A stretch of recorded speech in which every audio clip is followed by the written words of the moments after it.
আসসালামু আলাইকুম। ওয়ালাইকুম আসসালাম। সালাম। আসসালাম। ওয়ালাইকুম আসসালাম। আসসালামু আলাইকুম। ওয়ালাইকুম ওয়ালাইকুম আসসালাম। আসসালাম। ওয়ালাইকুম আসসালাম। আসসালামু আলাইকুম। আসসালামু ওয়ালাইকুম আলাইকুম। আসসালাম। আসসালাম। আসসালামু আলাইকুম আসসালাম। আসসালামু রাহমাতুল্লাহ। ওয়ালাইকুম আরে আসসালাম। ভাই,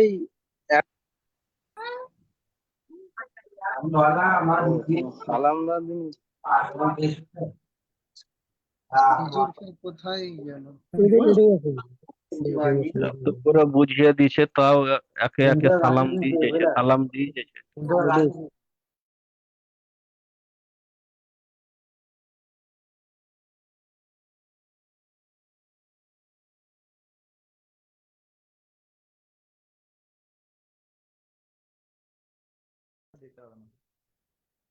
আসসালামু আলাইকুম ওয়া রাহমাতুল্লাহি ওয়া বারাকাতুহু।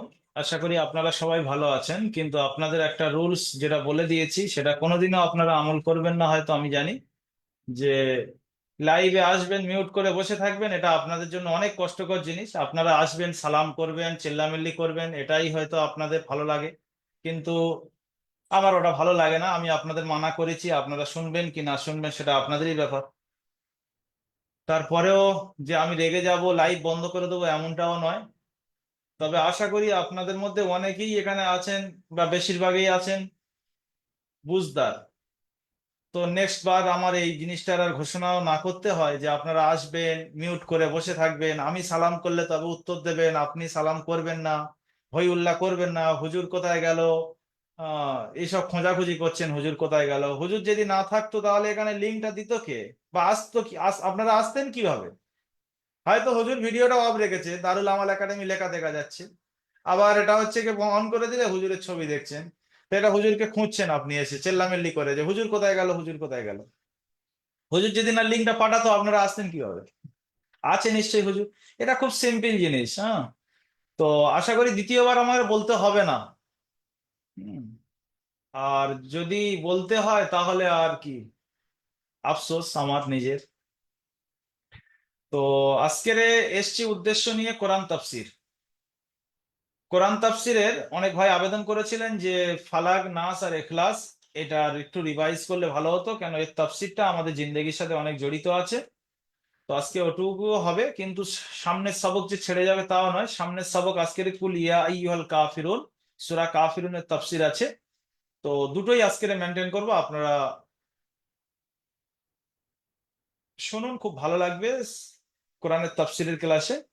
এবং যদি কোনো মাথায় প্রশ্ন এসে থাকে, বুঝি না আসে, আমি মিউট আহ খোলার পারমিশন যখন দেব তখন আপনি প্রশ্নটা করবেন, কিন্তু পাশে খাতা কলম নিয়ে বসবেন। যদি কোনো জিনিস কোনো কথার মাধ্যমে বুঝতে না পারেন তো সেগুলো প্রশ্ন করবেন, কিন্তু সঙ্গে সঙ্গে নয়, লিখে রেখে, লিখে রাখবেন, পরে প্রশ্ন করে নেবেন যখন প্রশ্নের সুযোগ আসবে।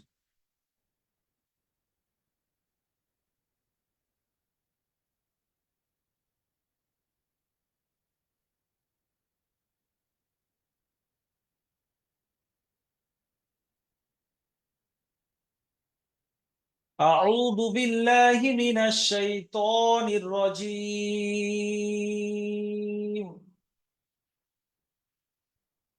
আচ্ছা, দু একজন একটু চ্যাট করে বলবেন তো আমার আওয়াজ ক্লিয়ার কিনা, একটু চ্যাট করেন দু একজন।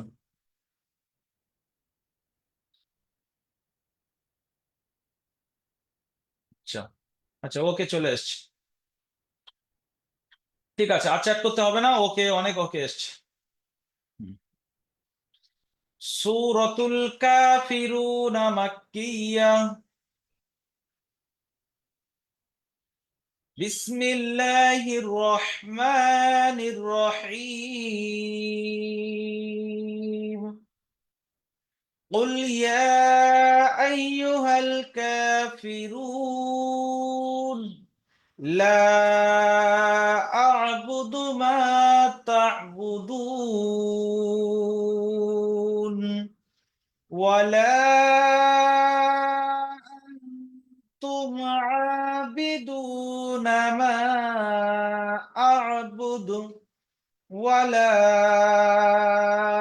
আনা আবিদুম মা আবাদতুম ওয়ালা আনতুম আবিদুনা মা আ'বুদু লাকুম দীনুকুম ওয়ালিয়াদীন। সূরার নাম সূরা কাফিরুন। সূরা মক্কায় অবতীর্ণ হয়েছে। আল্লাহ রাসূল সাল্লাল্লাহু আলাইহি সাল্লাম যখন মক্কায় ছিলেন, যখন কোরআন শরীফ নাজিল হওয়া শুরু হয়, আল্লাহ রাসূল সাল্লাল্লাহু আলাইহি সাল্লাম দাওয়াত দেওয়া শুরু করেন এবং ইসলামের প্রচার প্রসার হওয়া শুরু হয়। ইসলামের সম্পর্কে আল্লাহ রাসূল সাল্লাল্লাহু আলাইহি সাল্লাম যখন মক্কায় কুরাইশদের কাছে বিভিন্নভাবে বয়ান করতে থাকে, তখন এই সূরাটা নাজিল হয়েছিল। কোন সময় নাজিল হয়েছে সেটা আমি ভেঙে দেব।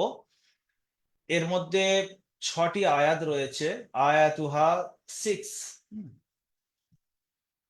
বা সিত্তুন বলা যায়। সিত্তুন আরবি ভাষায় 6 বলা হয়। তো 6টি আয়াত রয়েছে। এই 6টি আয়াতের মধ্যে আল্লাহ সুবহানাহু ওয়া তাআলা কি বলছেন সেটা পরিষ্কার আপনারা আজকে বুঝতে পারবেন যে এই সূরার অবতীর্ণর কারণ কি এবং এই সূরার মধ্যে আল্লাহ কি বলছেন। আপনারা সবাই জানেন আল্লাহ রাসূল সাল্লাল্লাহু আলাইহি ওয়াসাল্লামের উপরে যখন ইসলাম শরীয়তের দাওয়াতের হুকুম হয় আর আল্লাহ রাসূল সাল্লাল্লাহু আলাইহি ওয়াসাল্লাম বিভিন্ন ভাবে মানুষদেরকে দাওয়াত দেওয়া শুরু করেন, তখন বিভিন্ন ভাবে আল্লাহ রাসূলকে কষ্ট দেওয়া হয়েছিল। এবং এই কষ্ট স্বীকার করার পরেও যে উনি বসে গিয়েছিলেন তারও নয়, যে কষ্ট অনেক আসছে তাহলে আর দিনের প্রচার করব না, বসে যাই, তা নয়। যতক্ষণ শরীরে শক্তি থাকবে আর জান বাকি থাকবে ততক্ষণ পর্যন্ত আল্লাহ রসুল সাল্লাল্লাহু আলাইহি সাল্লামের দিনের প্রচার প্রসার বাকি থাকবে, এটাই তাঁর ইরাদা ছিলেন এবং সেটাই অনুযায়ী কাজ করছিলেন। তো কুফফারে মক্কা বিভিন্নভাবে কষ্ট দেওয়ার পরেও যখন দেখছেন যে আল্লাহ রসুল সাল্লাল্লাহু আলাইহি সাল্লাম ফিরে আসছে না, তিনি দাওয়াত দিয়েই যাচ্ছেন এবং আস্তে আস্তে মানুষ আমাদের থেকে আল্লাহ রসুলের ধর্মে চলে যাচ্ছে, ইসলাম ধর্মে চলে যাচ্ছে, তাহলে কিভাবে একে রোকা যায়? কুরাইশরা বিভিন্ন প্ল্যান করে, কিন্তু প্ল্যান কোনো কাজ করে না। যে এত কষ্ট দিচ্ছি, এত মার পেটাই, সবকিছু পাগল ছাগল যা কিছু বলার দরকার সবকিছু আমরা রটাচ্ছি, তারপরেও উনি ওনার জায়গায় বাকি আছে এবং আস্তে আস্তে আস্তে আস্তে আমাদের থেকে মানুষ কেটে কেটে ইসলাম ধর্মের মধ্যে প্রবেশ করছে। সর্বশেষ প্ল্যান করলো যে এরকম ভাবে হবে না, মুহাম্মাদের কাছে গিয়ে চলো বসি, একটা সুলাহ করি যে মুহাম্মদ তোমার কি লাগবে বলো। দুনিয়াতে মানুষের সব শখ শান্তি একটা জিনিসের মধ্যে কি? টাকা।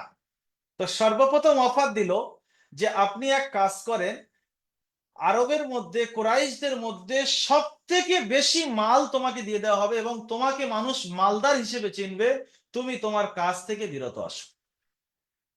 সব থেকে প্রথম অফার। এবং দ্বিতীয় কাজ কি করা যায়, যে আমরা আরাম আয়েশে থাকার জন্য ভালো একটা বিবি। তো ওনাকে অফার দিয়ে দিলেন, কুরাইশ বা আরবের মধ্যে যত সুন্দর সুন্দর নারী আছে তোমার সঙ্গে বিবাহ দেওয়া হবে, তুমি তাদের সাথে বিবাহ করবে। যত সুন্দর সুন্দর নারী আছে সমস্ত নারী তোমার হাওয়ালা করে দেবো এবং যা কিছু মালের প্রয়োজন আরবের মধ্যে সব থেকে বড় মালদার তোমাকে বানিয়ে দেবো। তুমি তোমার ইসলাম ধর্মের প্রচার প্রসার বন্ধ করো, আমাদের সাথে চলে এসো। তো আল্লাহ রসুল সাল্লাল্লাহু আলাইহি সাল্লাম কোনো উত্তর করলেন না। যেটা আল্লাহর তরফ থেকে যখন কোনো ফায়সালা আসবে তখন আমি আপনাদেরকে শোনাবো।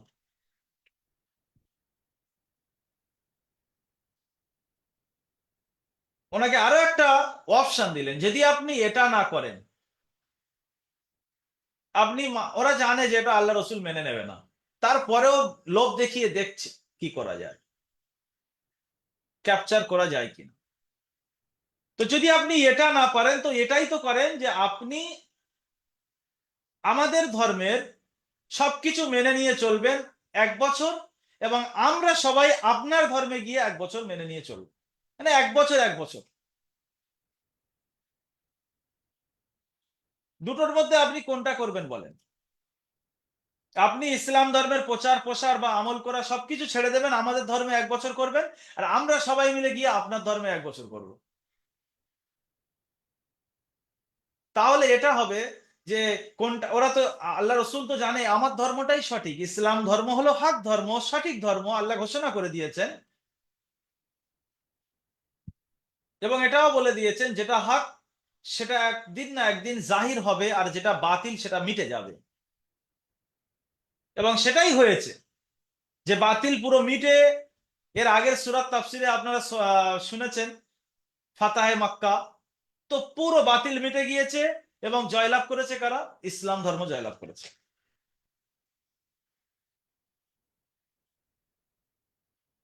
তো যদি তোমারটা ঠিক হয়, তাহলে আমরা 1 বছর যদি তোমার আমলটা করি, তাহলে আমরা হচ্ছে গিয়ে কাল কিয়ামতের দিন কিছু লাভ পাবো।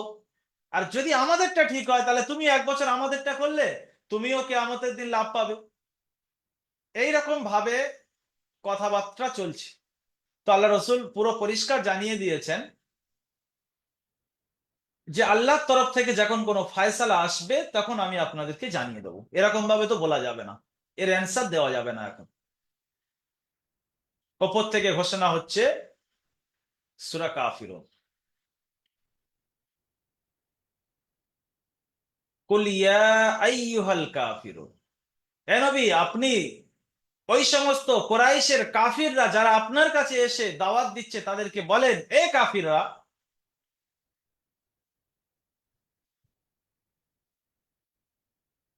এবারে তাফসিরের সাথে মিলিয়ে নেবে না, পুরো ঘটনা তাফসিরের সাথে এবার মিলিয়ে নেবেন, বুঝে আসবে। কুল, এ নবী আপনি বলে দেন, ইয়া আইয়ুহাল কাফিরুন। ইয়া আইয়ুহাল মানে আছে এ, আল কাফিরুন কাফিরেরা। কাফির একটা কাফির, কাফিরুন জামা বহু বচন, কুলা। তো এই কাফিরেরা, লা আবুদু মা তা'বুদুন, আমি আবুদু, আমি লা মানে নেই, আমি ইবাদত করব না বা করি না, মা তা'বুদুন তোমরা যার ইবাদত করো, মানে আমি তোমরা যার ইবাদত করো তার ইবাদত করি না। ওয়ালা আনতুম আবিদুনা মা আ'বুদ, এবং তোমরাও ইবাদত করো না আমি যাকে ইবাদত করি। এটা দরকার নেই। তোমরা, আমি যেটা ইবাদত করি তোমরা ইবাদত করো না, আর তোমরা যেটা ইবাদত করো আমি সেটা ইবাদত করি না। এটা তো হলো বর্তমানের অবস্থা। ভবিষ্যতে আগামীতে কি হবে সেটা বলে দিচ্ছে আল্লাহ, আগামীরও জিনিসটাও বলে দিচ্ছে, ওয়ালা আনা আবিদুম মা আবাদতুম। এবং আইন্দা ভবিষ্যতে এটাও কোনোদিন হবে না যে আমি যাকে ইবাদত করি তোমরা তাকে ইবাদত করবে, এটাও হবে না। মানে আমি তোমাদের মাবুদকে ভবিষ্যতেও কোনোদিন ইবাদত করব না। ওয়ালা আনতুম আবিদুনা মা আ'বুদ, এবং তোমরাও ভবিষ্যতে আমি যাকে ইবাদত করি তার ইবাদত করবে না। পুরো পরিষ্কার ক্লিয়ার, বর্তমান ভবিষ্যৎ ক্লিয়ার। আমি তোমাদের মাবুদের ইবাদত করি না, তুমি আমাদের মাবুদের ইবাদত করো না। তোমরা, ওরা অনেকগুলো এসছে, আর এটা মুতাকাল্লিম আল্লাহ রসুল একা। এবং আইন্দা ভবিষ্যতেও আমি তোমাদের মাবুদের ইবাদত করব না, আর তোমরাও আমাদের মাবুদের ইবাদত করো না। বাস, সাফ। লাকুম দীনুকুম ওয়ালিয়া দিন। শেষ আয়াতের মধ্যে আল্লাহ বলছেন যে একদিন ফায়সালার দিন দেখা যাবে, যে যে যে আমল করেছে তার বদলাই সে পাবে। লাকুম দীনুকুম, তোমাদের জন্য তোমাদের দিন, মানে তোমাদের যেটা কাজ করছো তোমাদের বদলা তোমরাই পেয়ে যাবে। ওয়ালিয়া দিন, আর আমি যেটা করছি আমার বদলা আমি পেয়ে যাব কিয়ামতের দিন।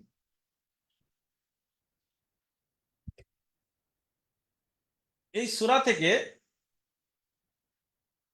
এটাই পরিষ্কার করে দিয়েছেন আল্লাহ সুবহানাহু ওয়া তাআলা, যে হক একদিন জাহির হবে, বাতিল মিটে যাবে। সুতরাং যারা, এখানে অনেক প্রশ্ন অনেক উত্তর আপনাদের কাছে ইশকাল জবাবের না করে আমি সিম্পল ওপর থেকে বলে দিচ্ছি যে আল্লাহ কাফির বলে কেন সম্বোধন করলো। এই মানুষেরা বলতে পারতো ইয়া আইয়ুহান নাস, কাফির বলে কেন সম্বোধন করলো? এটা আল্লাহর ইলমে আগে থাকতেই ছিল যে যারা এখানে আল্লাহর রসুলের কাছে এসেছে এদের কোনোদিন হেদায়েত হবে না যারা মুসলমান হবে, এরা কাফির অবস্থায় ইন্তেকাল করবে। সেজন্য করে ডাইরেক্ট ওদের কাফির বলেই সম্বোধন করে বলেছে এ কাফিরেরা, যারা আল্লাহ রসুলের কাছে ওই জিনিসটা নিয়ে এসেছিল সুতরাং তাদের মধ্যে কেউ মুসলমান হয়ে ইন্তেকাল করেনি, সব কাফির হয়ে ইন্তেকাল করেছে, কুরাইশদের মধ্যে থেকে যারা এসেছিল। সেজন্য আল্লাহ সরাসরি ইয়া আইয়ুহাল কাফিরুন বলে ঘোষণা করেছে। এবং আমরা যে ইবাদতটা করছি, আমাদের রাসূল এই ইবাদতটি করেছেন, এটাই হক। এবং আমরা কোনোদিনও গায়ের কোনো জিনিস পছন্দ করব না, করি না, করব না। যারা করছে তাদের বদলা তারা কিয়ামতের দিন সঠিকভাবে পেয়ে যাবে, আর আমরা যেটা করছি আমাদের বদলা আমরা কিয়ামতের দিনও সঠিকভাবে পেয়ে যাব। অনেক ভাই প্রশ্ন করে থাকে না যে আমি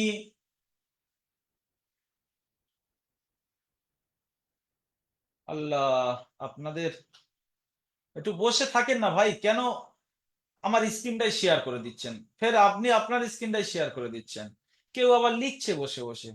একটু বসে থাকেন না, চুপচাপ মোবাইলটা সামনে রেখে শোনেন না। আওয়াজ তো ক্লিয়ার যাচ্ছে না, যদি আওয়াজ ক্লিয়ার না যায় চ্যাটে লেখেন যে আমি আওয়াজ পাচ্ছি না হুজুর, তাহলে আমি একটু গন্ডগোল করি, যারা শুনছে তাদের শুনতে দেবো না, আমি বদমাইশি করবো, যারা শুনছে তারা শুনতে দেবো না। আর যদি আওয়াজ ঠিকঠাক যায় বসে শোনেন। হুম। মজমুন কিন্তু গুলিয়ে যায়, একটা জিনিস এক ধাপে বলে বলে যেতে যেতে দেখছি স্ক্রিনটা গায়েব হয়ে গেল, মানে কেউ শেয়ার করে দিয়েছে, নামও উঠছে, বলা যায় না সবার সামনে, কাউকে অসম্মান করাটা এটা আমার পক্ষে সম্ভব না নাম ধরে।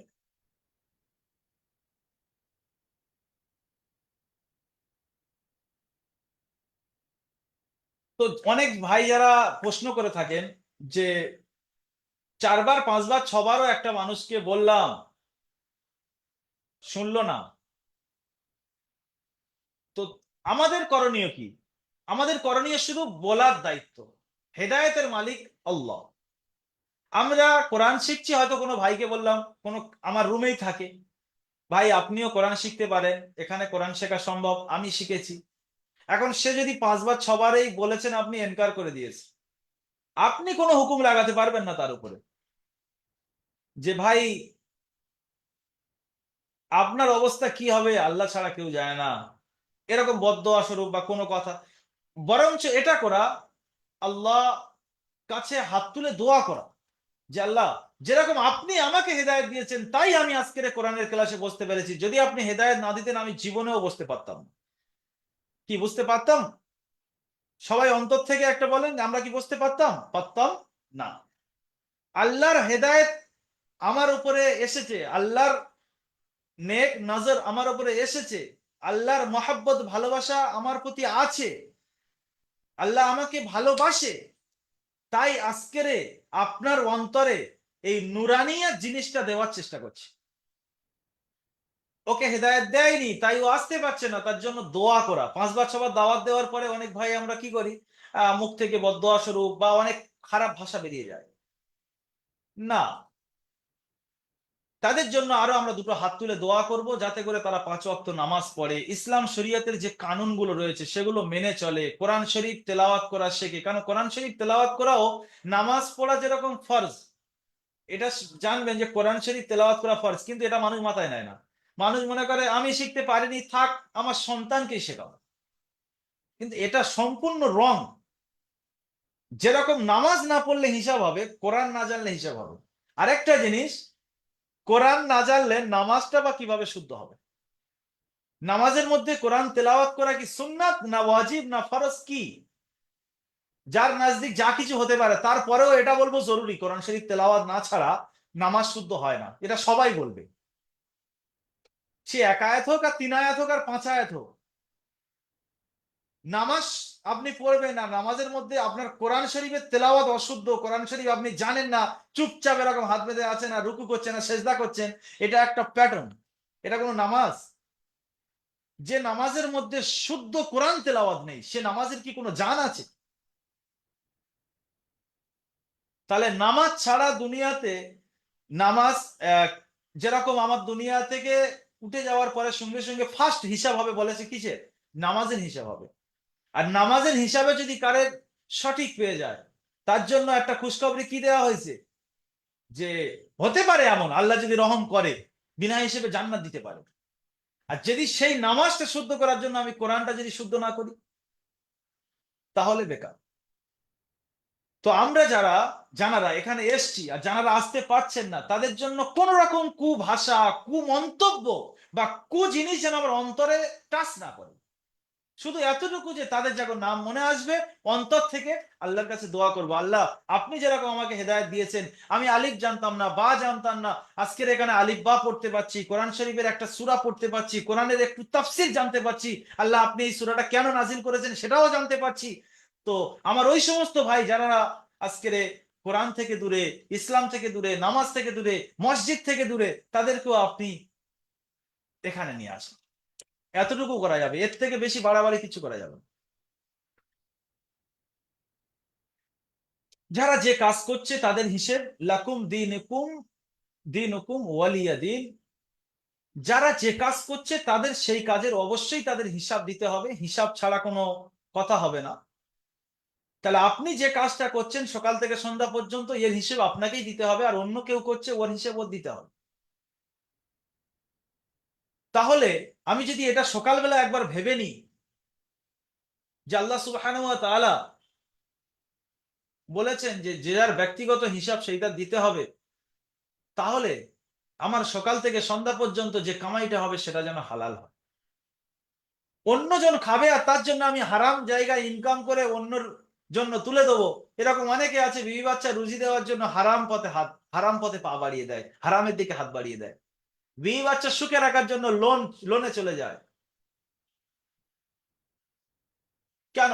আমার হিসেব আমার দিতে হবে না? তো আমি যতটুকু পারবো হালাল রাস্তায় থাকার চেষ্টা করব। যদি আমি অন্যের সুখে থাকার জন্য নিজে হারাম পথে পা দিচ্ছি, তার মানে কি কিয়ামতের দিন হিসাব কি সে দেবে? এতটুকু আপনার জিম্মেদারি যে আপনার বিবি বাচ্চার মুখে আপনি রুজি তুলে দেবেন। সেটা ডাল ভাত দিলেও তো সই, গোশ ভাত দিলেও সই, মাছ ভাত দিলেও সই। আপনাকে কে বলেছে এসি বিল্ডিং এ তাদের শোয়াতে? হারাম পথে পা বাড়িয়ে এসি বিল্ডিং এ শোয়ার জন্য অনুমতি কি আপনার দিয়েছে? ওই বিবি আপনার জন্য কোনোদিনও হিসাব দেবে না, আপনার হিসাব আপনারই দিতে হবে। সুতরাং আপনি কোনো জায়গায় পা বাড়াচ্ছেন তো আপনি সকালে চিন্তা করে নেন, আমি যেখানে পা বাড়াবো সেটা যদি হালাল হয় তো আল্লাহ আমাকে এর বদলা দেবে, সঠিক বদলা দেবে, আর যদি হারাম হয় তো এর বদলাও আমাকে নিতে হবে। সকাল থেকে সন্ধ্যা পর্যন্ত যে কাজগুলো করব সমস্ত কাজ যেন হালাল হয়, হারাম যেন না হয়। যদি হারাম হয় অন্যের জন্য, অন্য সুখের জন্য, তো আমরা পুরুষ মানুষরা যা কিছু করি যদি হিসাব করে দেখা যায় আমরা এক মুঠো খাওয়ার জন্য অত কষ্ট জীবনে করি না, সবকিছু অন্য সুখের জন্য। দেখা যাবে হয় বিবির জন্য নয় বাচ্চার জন্য, তাদের সুখের জন্য আমরা হচ্ছে কি সকাল থেকে সন্ধ্যা পর্যন্ত মাথার ঘাম পায়ে ফেলি। যদি নিজের সুখের জন্য হতো তো আমরা নিজেরা সিম্পল জিন্দগি অতিবাহিত করি। আপনারা দেখবেন আপনার ঈদের সময় দেখা যাবে হয়তো 500 টাকা জামা কাপড়ে শেষ, কিন্তু আপনার ফ্যামিলি মেনটেন করতে গিয়ে 5000 টাকা শেষ হয়ে যাচ্ছে। আপনি সারাদিন খেলে 50 টাকা যথেষ্ট, কিন্তু আপনার ফ্যামিলির জন্য আপনার করতে গিয়ে 500 টাকা কামাতে হচ্ছে। এই পুরুষ মানুষরা সকাল থেকে সন্ধ্যা পর্যন্ত খাটে, কিন্তু সম্পূর্ণ নিজের জন্য নয়, অপরের জন্য হয়। যদি এটা হালাল পন্থায় হয় আল্লাহ সুবহানাহু ওয়া তাআলা এর বদলা অবশ্যই দেবেন। যে তুমি তোমার বিবির বাচ্চার সুখে রাখার জন্য হালাল পন্থায় সম্পূর্ণ কষ্ট ক্লেশ করে আপনি হালাল রাস্তায় থেকে উপার্জন করে তাদের মুখে, দেখুন শুধু রুজি মানে ভাত খোরাক নয়, এ টু জেড এই রুজির সাথে জড়িত। এর আগেও মনে হয় কোনো সময় বলেছিলাম, আমি সুন্নতের ভান্ডারের ক্লাসে বলেছিলাম, আমরা সকাল থেকে সন্ধ্যা পর্যন্ত যেখানে যা কিছু ব্যয় করি বা যা কিছু করি সব রুজির মধ্যে সম্পর্ক রাখে। যেখানে বলা হয়েছে হাদিসের মধ্যে যে আপনি এই কাজটা করলে রুজির বরকত, তার মানে আপনার সব জায়গায় বরকত, শুধু এমন নয় যে আপনার ভাতে বরকত হবে। আমরা সবাই ইনশাআল্লাহ চেষ্টা করব যে আমরা একদম জেনে জেনে সঠিকভাবে সকাল থেকে সন্ধ্যা পর্যন্ত যা কিছু করব হালাল রাস্তায় থাকার চেষ্টা করবো। আর যারা হারাম রাস্তায় পা বাড়িয়ে দিয়েছি ওখান থেকে পা তুলে আনার চেষ্টা করব, যে ওখান থেকে কত তাড়াতাড়ি পা তুলে আনা যায়। এগুলো বিস্তারিত কিছু বলার নয়, আমরা জানি কোনটা শরীয়তে। প্রত্যেক জনের অন্তর কিন্তু একটা বড় বড় মুক্তি। দেখবেন একটা খারাপ কাজ করার আগে আপনার অন্তরে একটা একটু না হলেও কিন্তু একটু বাধা দেয়, একটু নাড়া দেয় যে এটা করা ঠিক নয়। তারপরেও না করলে হবে না, চলো যাই পা বাড়িয়ে দিই। তো চেষ্টা করবো আজকের থেকে, যে যেহেতু আমি কখন দুনিয়া থেকে চলে যাব আমার কোনো গ্যারান্টি নেই, তো কার জন্য করছি সবকিছু আমার হিসেব আমার দিতে হবে। সুতরাং আমি যত দ্রুত পারি হালাল রাস্তায় থাকার চেষ্টা করবো, আর হারাম দিকে যদি পা বেড়ে গিয়েছে তো সেখান থেকে পাটা তুলে ব্যাক করার চেষ্টা করবো। যে আর ইস্তেগফার এমন ভাবে করবো যে আর না, দেখবেন আল্লাহ সুবহানাহু ওয়া তাআলা যখন আপনি এত কড়া ভাবে আপনি ইরাদা করবেন, সামনে আপনার রাস্তা খুলবেই, আল্লাহ নিজেই রাস্তা খুলে দেবেন আপনার সামনে। এবং চলতে চলতে এমন হয়ে যাবে যে যা কিছু আপনি করবেন সব হালালই হবে, হারামের দিকে যাবেই না। কেন? আপনার ইরাদাটাই ছিল পুক্তা। আল্লাহ সুবহানাহু ওয়া তাআলা আপনার সামনের রাস্তাটা ওই রকম ভাবেই খুলে দেবে। সবাই চেষ্টা করবে ইনশাআল্লাহ, অন্তরে অন্তরে বলি ইনশাআল্লাহ। সূরা কাফিরুনের এর আগে যে সূরা তিনটে, সূরা ইখলাস, সূরা ফালাক, সূরা নাস, এই তিনটি সূরাকে মোট কথা বলে দিচ্ছি, তাফসিরে মানে তরজমায় যাচ্ছি না, তরজমা তো আপনারা শুনেছিলেন। এই তিনটে সূরার আমলের বিশাল বিশাল একটা গুরুত্ব আছে, সেগুলো হয়তো আপনারা ভুলে গিয়েছেন, সেগুলোই বলার চেষ্টা করছি।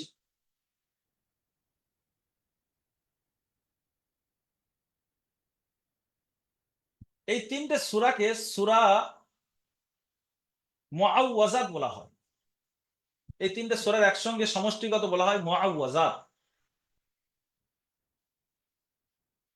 এই তিনটি সূরা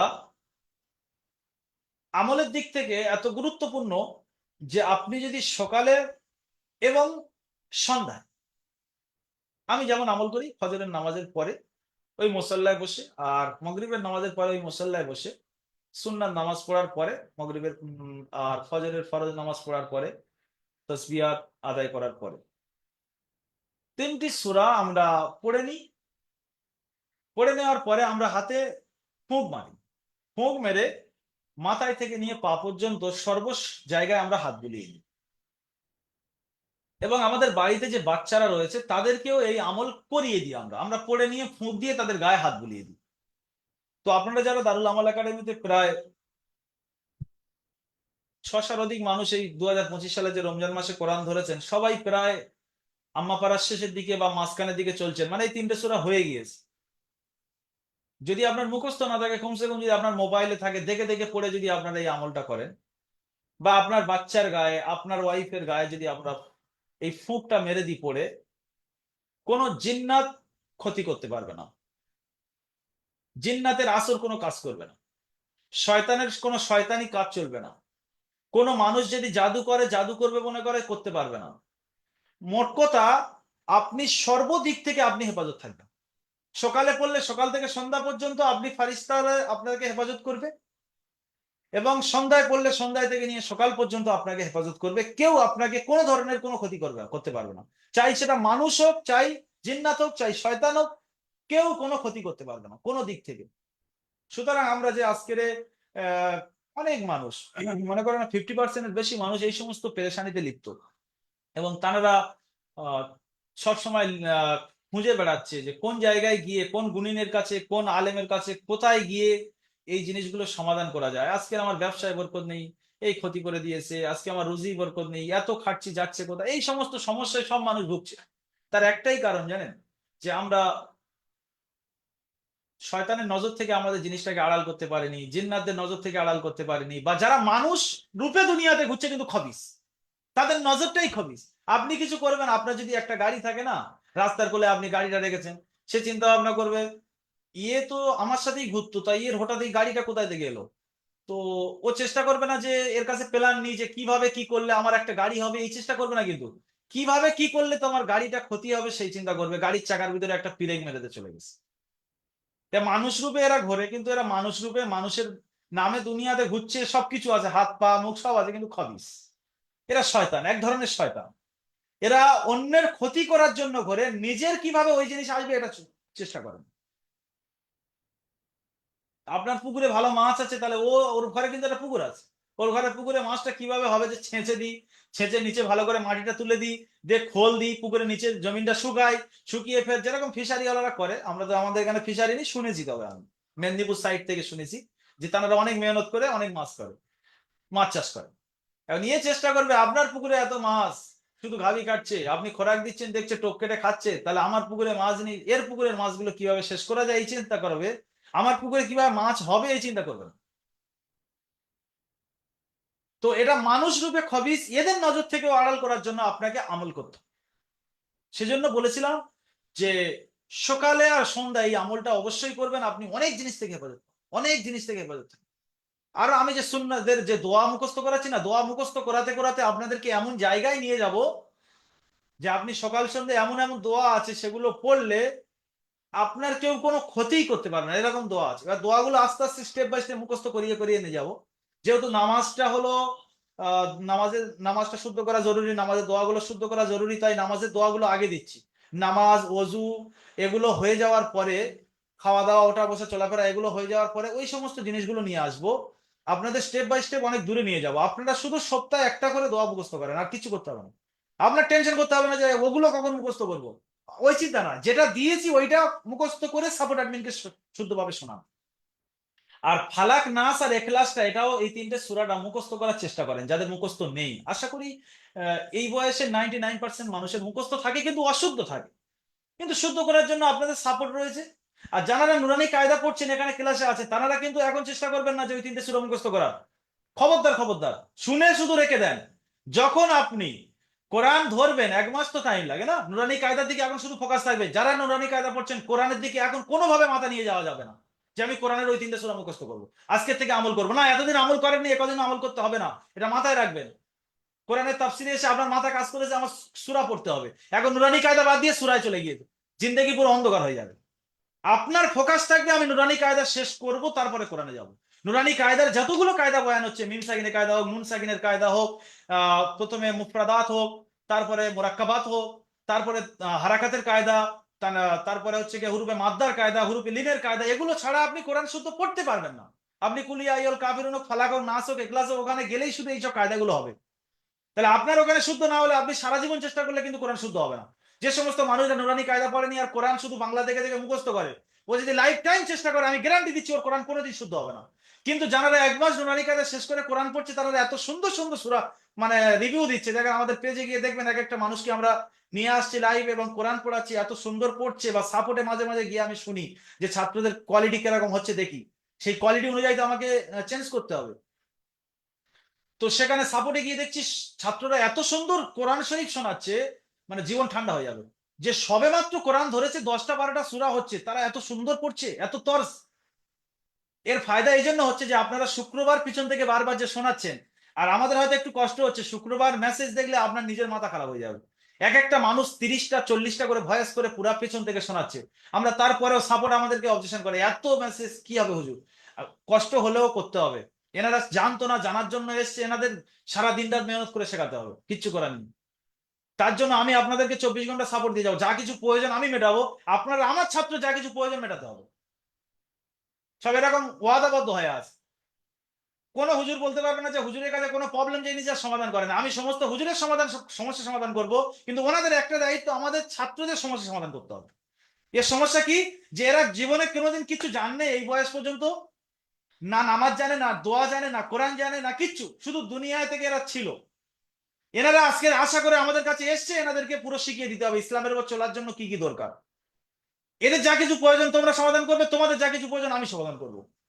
তো আশা করি সেরকম আপনারা পাচ্ছেন, সর্বদিক থেকে হেল্প পাচ্ছেন। তবু একটু আপনাদের কাছ থেকে জেনে নিই আপনারা সঠিক হেল্প পাচ্ছেন কিনা, না হলে আমাকেও চেঞ্জ করতে হবে।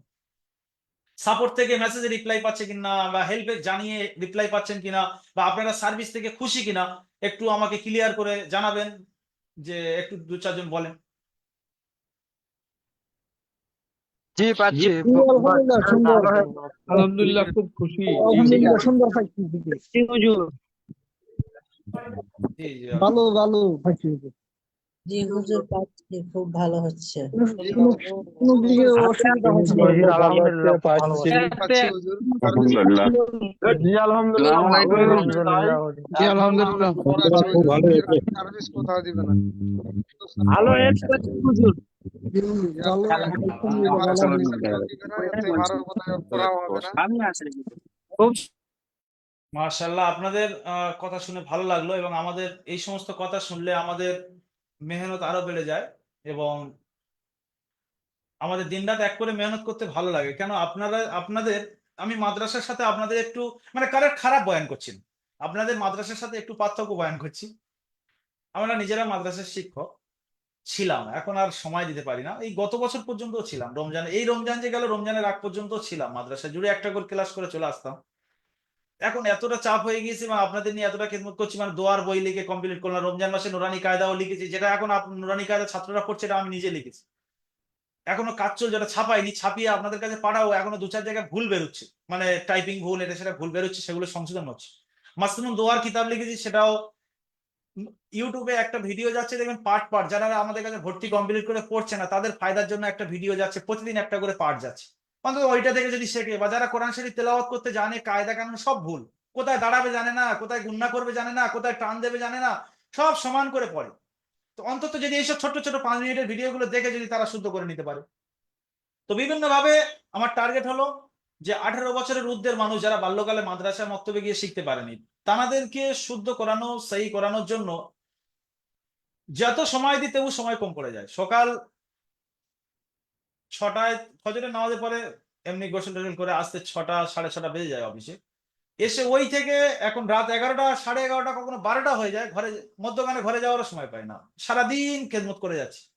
এই আপনাদেরই যখন রিভিউ নিই, রিভিউর কথা শুনে এক একজন কেঁদে ফেলে দেয়, দেখবেন রিভিউতে যে হুজুর হয়তো যদি আপনারা কোরআন না শেখাতেন আমরা হয়তো এই কোরআন না শিখেই মরে যেতাম, হুজুর যদি এই প্ল্যাটফর্মটা না পেতাম হয়তো আমরা আলিফ বাও শিখতে পারতাম না।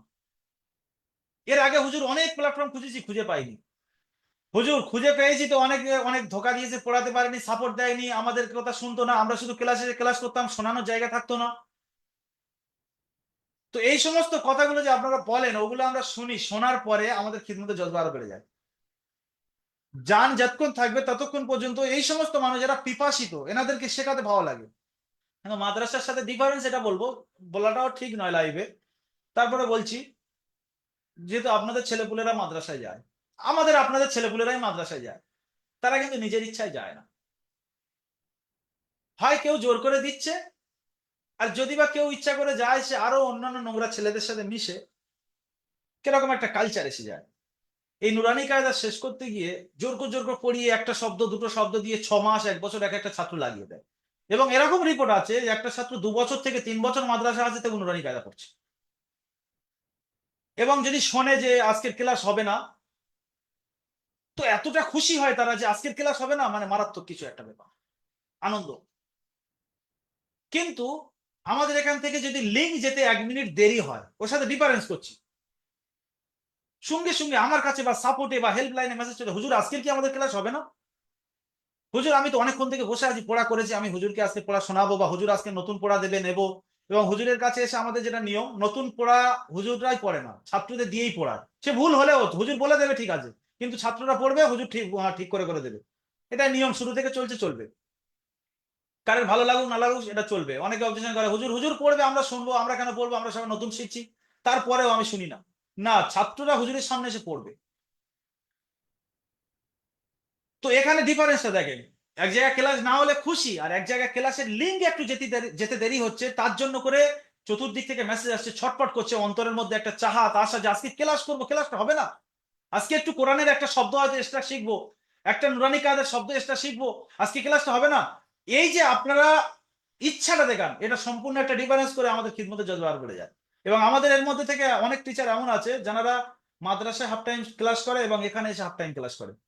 তারা এসে এখানে যা ফিডব্যাক দেয় যে এখানে পড়িয়ে একটা আলাদা ধরনের মজা পাওয়া যায়। সুতরাং আপনাদের পড়িয়ে সব মিলিয়ে একটা আলাদা ধরনের মজা পাওয়া যায়, এই জন্য আপনাদের অন্তরের মধ্যে কোরআনের মহব্বত ভালোবাসা এতটা পরিমাণে আছে, সেটা বলে মানে বোঝানো যাবে না কাউকে যে কতটা পরিমাণ আছে।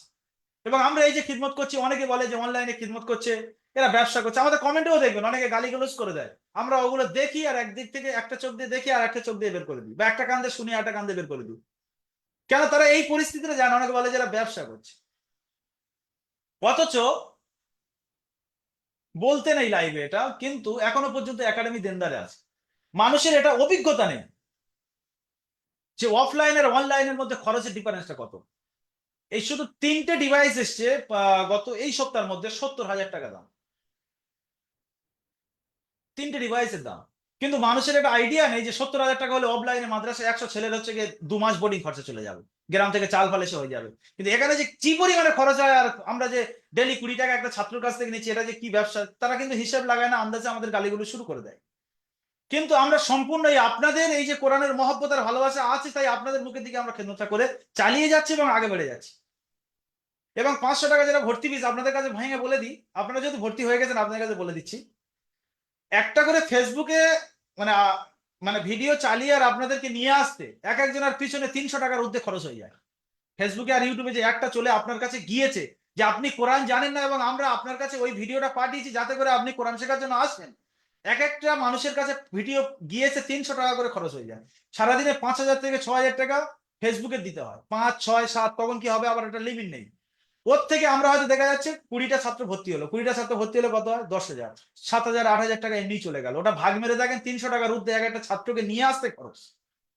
মানুষ কিন্তু এই খরচটা জানে না, বোঝে না, ওপর থেকে হুকুম লাগিয়ে দেয় 500 টাকা ভর্তি ফিস আপনারা অনলাইন নিয়ে কি করবেন, কিন্তু এখানে দেখা যায় 300 টাকা হচ্ছে কি আপনাকে ফেসবুকে চলে গিয়েছে আপনাকে নিয়ে আসতে। আপনাকে নিয়ে এসেছি কেন, এর বদলা আমরা কিয়ামতের দিন এমন নেয়া নেব মানুষ আমাদের মুখের দিকে দেখবে যে এদের এত সওয়াব কি করে এসছে। 600 মানুষকে রমজান মাসে 1 মাসের মধ্যে কোরআন ধরিয়েছি, এই সওয়াবটা অন্য কোনো কেউ পেয়েছে? আমাদের যে মেহনতে যে আপনারা এসছেন আর শিখেছেন এবং প্রতিটা মাসে মাসে দেখা যাচ্ছে 300, 400, 500 মানুষ কোরআন শিখছে, এই সওয়াবগুলো এক জায়গায় করলে যখন আমরা কবরে শুয়ে যাব দিন শেষে আমাদের সেটা শান্তির একটা জায়গা হিসেবে দাঁড়াবে।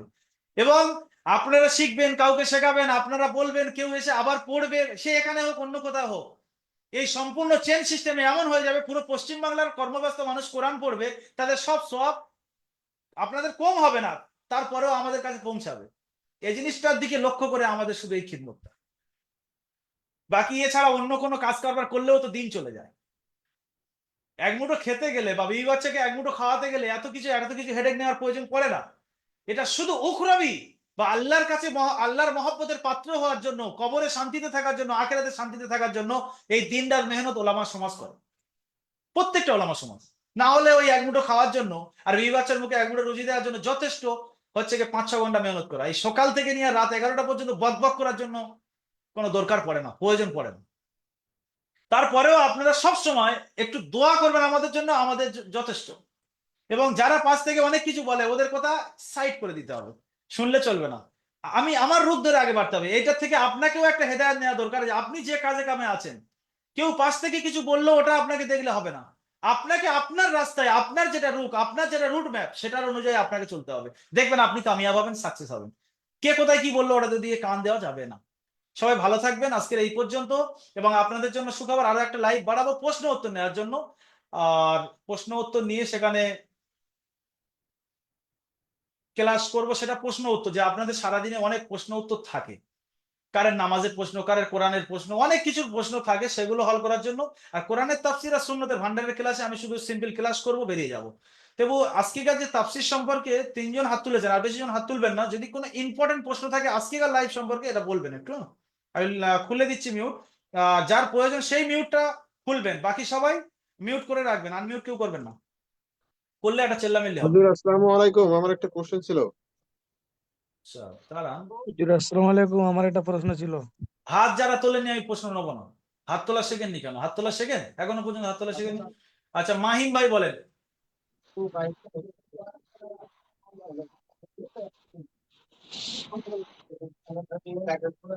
মাহিম ভাই এমনি হাত তুলেছেন। হাসেন আলী ভাই বলেন।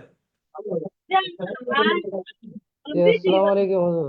ওয়ালাইকুম সালাম। যারা মিউট খুলে রেখেছেন ভাই আনমিউট করে, যারা আনমিউট করেছেন মিউট করে নেন। হুজুর আমি তো এই মানে কোরআনের তাফসিরে আমি শুরু থেকে ছিলাম না, তো আমি এটা কেমনে পাবো? শুরু থেকে থাকতে হবে না, আপনি যেখান থেকে এসেছেন এখান থেকে শুনে শুনে যান, অসুবিধা নেই।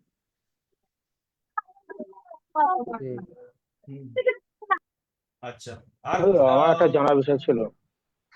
কে বলছেন? বলছিলাম। মনিরুল ইসলাম ভাই বলেন। হাত তোলেন না কেন মনিরুল ইসলাম? আপনি হাত তুলতে শেখেননি? হুজুর আমি হাত তুলছি, আসছে না। পাচ্ছে, হ্যাঁ এই তো এসছে। আসছে না মানে আপনি পাচ্ছেন, সিস্টেম আসবে। হুজুর বলেন।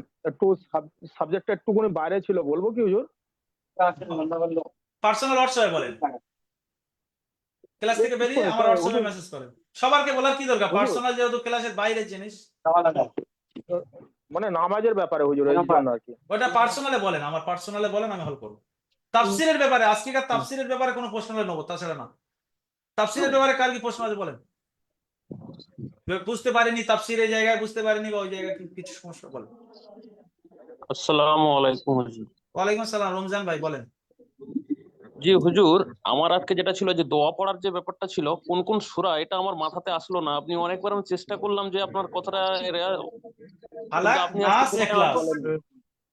কোরআনের একদম শেষের সূরাটা যাবেন, নাস আছে, তার আগে তারপরে ফালাক, তারপরে হচ্ছে কি ইখলাস। এই শেষের 3টে সূরা, কোরআনের শেষের 3টে সূরা। কুল আউযু বিরাব্বিল ফালাক, কুল আউযু বিরাব্বিন নাস, আর কুল হুয়াল্লাহু আহাদ। এই 3টে সূরা। ঠিক আছে হুজুর। হুজুর আর রিপন ভাই বলেন।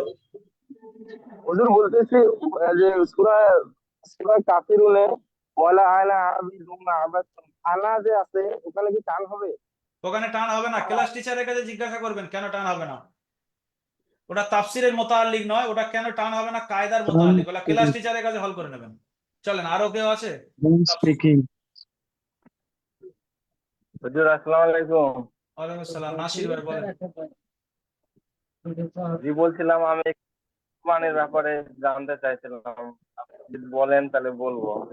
কিসের ব্যাপারে? কুরবানির ব্যাপারে হুজুর। কুরবানির ব্যাপারে আলাদা লাইভ হবে। কুরবানির আগে কুরবানিটা আসুক, কুরবানির ব্যাপারে জি আলাদা আলাদা হুজুর। লাইভ করে নেবো। জি হুজুর, আমার একটা প্রশ্ন ছিল হুজুর। রবিউল ইসলাম বলেন। হুজুর, আমি আপনার এই যে আপনি আমার তাফসিরে বললেন যে হালাল ব্যবসা, হালাল রিজিকের উপর বললেন একটা কথা যে জি। ফ্যামিলির জন্য আমরা হারাম পন্থায় রুজি ইনকাম করার চেষ্টা মানে করছি, হয়ে যাচ্ছে, আমরা বাইরে ব্যবসা করি আপনার তো জি, জি। আমি একটা বাংলাদেশের বড় আলেমের মুখে আমি শুনেছিলাম ব্যবসার ক্ষেত্রে দান সাধ করলে ওটা মিটে যাবে। তো আল্লাহ কোরআনে, আমি কোরআনে আয়াত শুনেছি যে কোনো অবস্থাতেই মিথ্যা কথা বলবে না। এই যে হুজুর, এইটা আমি আপনার কাছে মানে পুরোটা ক্লিয়ার হতে চাই। মিথ্যা কথা বেড়ে যাচ্ছে তো আপনার পরিপ্রেক্ষিতে। হ্যাঁ, তো মিথ্যে কথা বলা যাবে না বিজনেসে। বিজনেসে মিথ্যে কথা বলা মানে তো ওই বিজনেস থেকে আপনি হারাম উপার্জন করছেন। আমার বড় আপনি বলছেন এই আল্লাহর কসম এই মালটা হচ্ছে কি 20 টাকা কেনা, এখন আপনার কেনা হয় তো ওটা মার্কেটে 12 না ও টাকা। তো এটা এটা ধরুন না একটা হুজুর, উদাহরণ ওই দিচ্ছি। অবস্থায় নয়। আরে উদাহরণ দিচ্ছি, এটা কিভাবে হ্যাঁ, হালাল হবে। ওটাই আমি ওটাই আমি বলছি যে উদাহরণ কোনো দিচ্ছি, মাল। এটা কিভাবে হালাল হবে, জি হুজুর। কোনোভাবেই হালাল হবে না। আমি আপনার বড় বাংলাদেশের একটা বড় আলেমের মুখে, আব্দুর আচ্ছা রাজ্জাক বিন শুনেছেন, ইউসুফ। যদি সে মনে করেন আর আপনার জান্নাতে নিয়ে যাবে, তাহলে ওনার কথা শুনে আমল করেন, যে উনি হয়তো আপনাকে মাফ করিয়ে দেবে। না বড় জি হুজুর, আলেম বা আমি ছোট একটা আলেম বুঝি না এসব। কেতাব আমি থেকে কোনো আপনার হাওয়ালা ক্লিয়ার দেন যে হতে অমুক জায়গায় লেখা আছে দেখেছি, অমুক জায়গায় ওই হাওয়ালাটা দেন। বড় আলেম ফালেম ওসব হাওয়ালা বাদ দেন, ওসব হাওয়ালা চলে না। আমি যে কথা যে বলবো আমি আমি কিতাবে দেখাবো, আপনি যে কথা বলবেন সেটা কিতাবে দেখাতে হবে। ওই বড় আলেম বলেছে ওসব কথা ওটা সাইডে রেখে দেন। জি হুজুর, আমি ক্লিয়ার হতে চাইলাম এটা। ব্যবসায় মিথ্যে কথা বলা যাবে না, এটা মিথ্যে কথা বলে উপার্জন করা যাবে না। জি হুজুর, আমি জি বলবো। হুজুর। হ্যাঁ বলেন, খুব আসসালামু বলছেন। আলাইকুম হুজুর, আমার কিছু পার্সোনাল খুবই গুরুত্বপূর্ণ দুটি কথা আছে, তো আপনার সাথে কোন হোয়াটসঅ্যাপে কথা বললে আপনার সাথে মাত্র আপনি যে গ্রুপে কন্ট্যাক্ট পড়েন, করতে পারবো? আপনার ওই গ্রুপে দেখেন উপরে গিয়ে আমার ছবি দিয়ে যে নাম্বারটা আছে লাস্টে 27 নাম্বার, ওই নাম্বারে মেসেজ করবেন।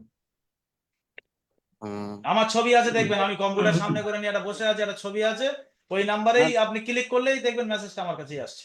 না, হুজুর আমি বলছি হুজুর। আমার কাছে তো মানে ওই 27 নাম্বারটা নাই, মানে আমি আজ 4 দিন থেকে আপনার সাথে কথা বলার লাগে মানে খুব আরে চেষ্টা আপনার করছি। কাছে থাকতে হবে না, আপনি যে গ্রুপে পড়েন ওই গ্রুপের মধ্যে ঢুকবেন, ঢুকে অ্যাডমিন মারবেন, অ্যাডমিন মেরে ভিতরে ঢুকে দেখবেন অনেকগুলো হুজুরের নাম্বার আছে, তার মধ্যে সর্ব উপরে আমার নাম্বারটাই আছে।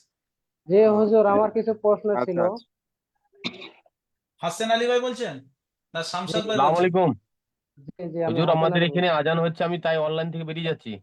আজকের লাইভ এই হুজুর পর্যন্ত শেষ আমাদের করছি। হ্যাঁ, এখানে আমাদেরও 8টায় ক্লাস আছে, সেই জন্য 7টা 51 হুজুর হয়ে গিয়েছে। আজকের এই হুজুর এক পর্যন্ত মিনিট শেষ এক করছি। মিনিট হুজুর। হুজুর, আমাদের নমাজের টাইম হয়ে যাচ্ছে, এখানে নমাজের টাইম হয়ে গেল। জানাতেন নামাজের টাইম হচ্ছে, বেরিয়ে যান। আর কে একজন বলছে 1 মিনিট, একটা কে বললেন? বলেন। হুজুর হ্যাঁ আমি বলেন। আমি হুজুর হ্যাঁ বলেন বলেন, মুর্শেদ ভাই বলেন। বলছি হুজুর, আমি যে এই রাজমিস্ত্রি কাজ করি, কন্ট্রাক্ট নিয়ে কাজ করি, জি জি জি। এটা কি সঠিক হবে না বেসঠিক হবে? কেন সঠিক হবে না? কন্ট্রাক্ট নিয়ে কাজ করছেন, সেটা হালাল হালাল পন্থায় করবেন, সঠিক তো হবে। আসসালামু আলাইকুম। 1 মিনিট, জানি ওনার ওনার কি আপনার কি ডাউট হচ্ছে সেটা বলেন, সঠিক আর বেঠিকের ব্যাপারটা বলতে হবে। না, ওইটুকুই আমি জানি just। আমার কথা কি শুনতে পাচ্ছেন? ঠিক আছে, আপনি হালাল পন্থায় করবেন, যেন মানে কন্ট্রাক্টর নিয়েছেন, আপনার আন্ডারে 10টা মানুষ কাজ করছে উদাহরণস্বরূপ। তো 10টা মানুষের মনে করেন রোজ নিচ্ছেন তাদের কাছ থেকে যাদের যাদের পার্টির কাজ করছেন নিচ্ছেন 400 টাকা করে। এখন যারা আসসালামু কাজ আলাইকুম। করছে তাদের কাছে আপনি বলছেন যে আমি 350 টাকা করে নিচ্ছি, তাহলে এটা যায় না। কিন্তু আপনি যারা কাজ করছে তাদের বলছেন যে আমি যে জিম্মেদারি নিয়ে কাজ করছি তার জন্য আমি 20 টাকা করে রাখছি, এটা আগে বলা আছে। তারা জানে যে 400 টাকা পাঠিয়ে দেয়, কিন্তু 380 টাকা আমাদের কন্ট্রাক্টর দেবে। 20 টাকা উনি যে হেডেক নিচ্ছে, এটা কাজ ধরছে, হাঁটাচলা করছে, জিম্মেদারি নিচ্ছে, তার জন্য নিচ্ছে, এটা যে ঠিক আছে। ঠিক আছে হুজুর, আরেকটা কথা আমার আমি একটা কথা একটু বলছি। বলেন হ্যালো, বলেন। বলছি আমি যদি বাড়ি থেকে নিয়ে আসি একটা লোক যে 500 টাকা করে আমি দেবো, হুম। হ্যাঁ, তারপর যদি আমি 600 টাকা করে এখানে আমি নেই, এটা কি সঠিক হবে না বেসঠিক ওরা হবে? জানা অবস্থায় তোরা আছে না যে আপনি 600 নেন 1000 নেন জানি না, কিন্তু তুমি আমার হাতে কাজ করবে, আমি তোমার 500 টাকা করে দেবো। ওরা জানে যে পাটির বাড়ি হ্যাঁ 600 টাকা নেয়, আমার 500 টাকা দেয়, তারা জেনে শুনে করছে, এটা ঠিক আছে। হ্যাঁ, হুজুর ঠিক আছে হুজুর। কেন আপনার তো হেডেক আছে, আপনি কাজ ধরছেন বা 20-30 হাজার টাকা হ্যাঁ 50,000 টাকা ইনভেস্ট করছেন, পার্টি টাকা না দিলে তাদের টাকা আপনি শোধ করছেন, ধরেন এটা আপনার একটা বিজনেস। হ্যাঁ বিঘ্নেশ। এবার তাদেরকে হুজুর আমি জানিয়ে দেওয়া এটা সঠিক যে আমি পার্টির কাছ থেকে এত নিই, তোমাদের কিন্তু এত বলা আছে, এতই দেবো, তোমরা পারলে কাজ করো, না হলে তোমরা অন্য জায়গায় কাজ দেবে। হ্যাঁ ঠিক হুজুর আছে হুজুর। হুজুর হুজুর আমি হ্যাঁ, একটা কথা বলছি। বলেন, আমি রুবেল ভাই বলছে। হাসপাতালে কাজ করি হ্যাঁ হ্যাঁ, বলছি হাসপাতালে কাজ করছি। এবার একটা পার্টি গেল ব্লাড টেস্ট করতে, এবার ওকে তো টাকা দিচ্ছে না, আমাকে কমিশন দিচ্ছে। এবার আমি কি কমিশনটা খেতে পারি? এই ব্যাপারটা আপনি আমার আমি পার্সোনাল গেলাম। হোয়াটসঅ্যাপে করেন। হুম। বিল্লা ভাই আপনি কিছু বলবেন? বিল্লা আবেদিন। আসসালামু আলাইকুম হুজুর। ওয়ালাইকুম আসসালাম, জি বলেন। আমি এই কথাটা বলতে চাচ্ছিলাম যে পবিত্র কোরআন শরীফ যেখানে তেলাওয়াত করা হইতেছে, যেখানে বয়ান করা হইতেছে, আমরা কিছু মানে হয়তো শুয়ে শুয়ে শুনতেছি, এটা কি আমার মতে অভদ্রামি হয় নাই? এটাই আমি জিজ্ঞাসা করতে চাইছিলাম। আপনার পক্ষে যদি সম্ভব হয় যে আমি উঠে বসে এই ক্লাসটা করব, তাহলে আপনি শোবেন কেন? আর আপনার যদি মনে হয় যে আমার বসা সম্ভব হচ্ছে না, সারাদিন কাজ করে এতটা ক্লান্ত হয়েছে আমার বসার আর শক্তি নেই, তাহলে আপনি শুয়ে শুয়ে শোনেন। আর যদি মনে হয় না, এক্ষুনি যদি আমার সামনে রাজা বাদশা চলে আসে, আমি শুয়ে রাজা বাদশার সাথে কথা বলতে পারি না, তাহলে আপনি মনে করে নেবেন রাজা বাদশার থেকে কোরআনটার দাম অনেক বেশি, কোরআনের গুরুত্ব অনেক বেশি, তাহলে আপনি শুয়ে শুয়ে কোরআনের এত অবহেলা করতে পারেন না। না এখানে আর যদি মনে হয় এতটা যে- অসুস্থ যে আমি হুজুর শোয়াটাই আমার ছাড়া সম্ভব না, মানে না মোটা বসা এখানে আমার পক্ষে সম্ভব না, তাহলে আপনি উঠে বসেন, কোরআনের এটুকু কাছে। হুজুর, বলেন। আমি এটুকু সাথী ভাইদেরকে বলতে চাই, যদি আমার খারাপ কেন আপনি লাগলো, সাথী ভাইদের বলতে পারবেন না? আপনি আপনার মাসলা জেনেছেন, আমি বলেছি, প্রত্যেকজন শুনেছে, তার কানে লেগেছে, সে আপনি কেন হেদায়েত করবেন এখানে? আপনি ধরো একটা স্টুডেন্ট, আমি এখানে টিচার, তাহলে আপনি টিচারের গাল বাড়িয়ে স্টুডেন্টদের হেদায়েত করার জন্য আপনি পারেন না, এটা কিন্তু ক্লাসের আদবের খেলাফ। না তাই বলছি যে দেখেন, আমি হয়তো আমার জন্য আরেকজন এরকম করবো, সেটাই বলছি আমি এটা আমি। বলেছি তো ওরা বুঝে নিয়েছে, এবার আপনাকে ফের তাফসীর করার দরকার নেই যে কোরআনের হুজুর দাম আমার একটা প্রশ্ন, রাজা বাদশার থেকে বেশি। যদি আপনার সামনে রাজা বাদশা চলে আসে আর আপনি মনে করেন না আমি বসে আছি তো শুয়ে আছি তো শুয়ে শুয়ে রাজা বাদশার সাথে কথা বলবো, যদি এটা আপনার জন্য অসম্ভব হয়, তাহলে কোরআনের ক্লাসটা যদি আপনার শরীরে শক্তি থাকে উঠে বসে করেন, আর যদি শরীর ক্লান্ত থাকে যে উঠে বসে ক্ষমতা নেই, তাহলে আপনি শুয়ে শুয়ে করেন, কোনো অসুবিধা নেই। সবাই ভালো থাকবেন, আজকের এই পর্যন্ত। আজকের লাইভ আর প্রশ্ন নেওয়া হবে না, অনেক যে গুরুত্বপূর্ণ হুজুর প্রশ্ন আমার আপনারা করেছেন। আমার আসসালামু কথাটা আলাইকুম শোনেন ওয়া একটু। রাহমাতুল্লাহি ওয়া বারাকাতুহু। আর কারেন্ট কথা শোনা হবে।